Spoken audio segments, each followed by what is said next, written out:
I have one last question for you, which we didn't quite get to, which was the crypto angle on all of this, because it is sort of an interesting exit ramp for all of the stuff that we've been talking about here, that it's decentralized, secure, non-government owned way of securing information, money, other platforms. And if we could set up AI in some sort of these, that it's seems to me a very interesting exit ramp for us. You've spent a long time in crypto, and you had to say you were an expert because I didn't say it, but I mean, you've worked for Microsoft, you've done big things in this space for a long time, and lobbying and looking at the futures and regulations and stuff.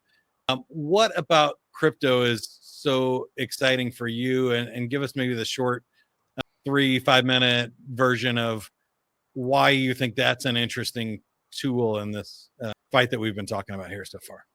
Well, it's, to me, absolutely critical path to the achievement of all we've been describing.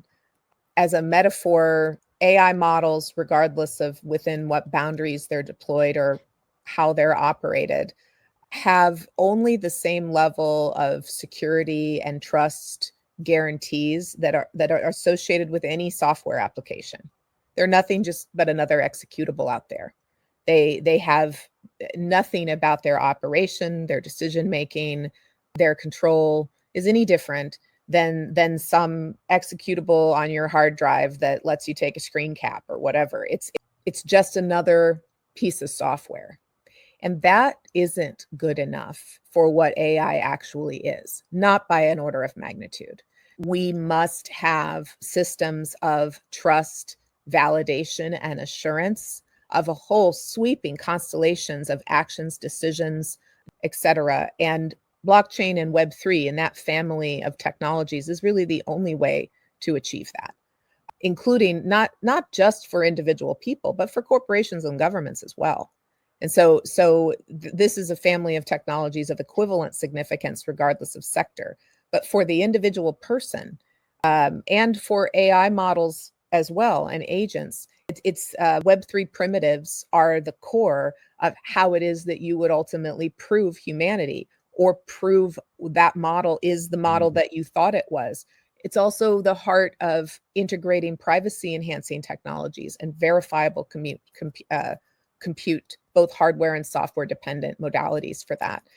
And then when you consider the speed of commerce and the speed of collaboration and decision making available in a massively agentic ecosystem, and you think about what transactions consist of, if those transactions are happening in models that are settling out to fiat currency and transacting the old-fashioned way, it would grind some of the greatest potentials for good to an absolute halt, and it would be the rate limiting factor of the speed of the growth of an economy and the speed of the growth of businesses.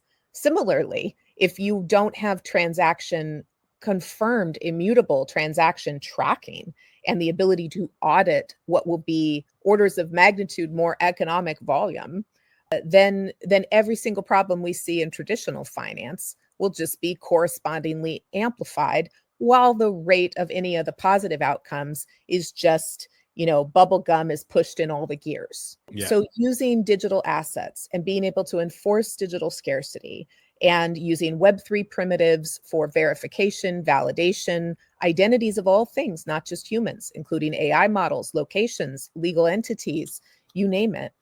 That's cool.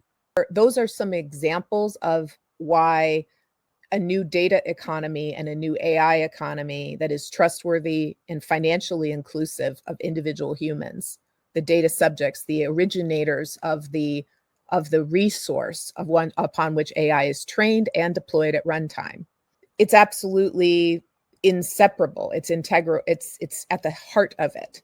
So I love that. That was a great answer. And I think for me, I heard two things. One, and I didn't think about agents, but you have no idea if you're actually talking to ChatGPT or something else.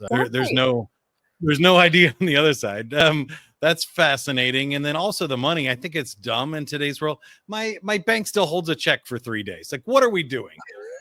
We know we can do all of this at light speed. If you send me money, why does Venmo hold it for 3 days before they put it in my bank account? There's no reason that should happen. Yeah, and it's not Venmo holding it. It's the bank. And Right.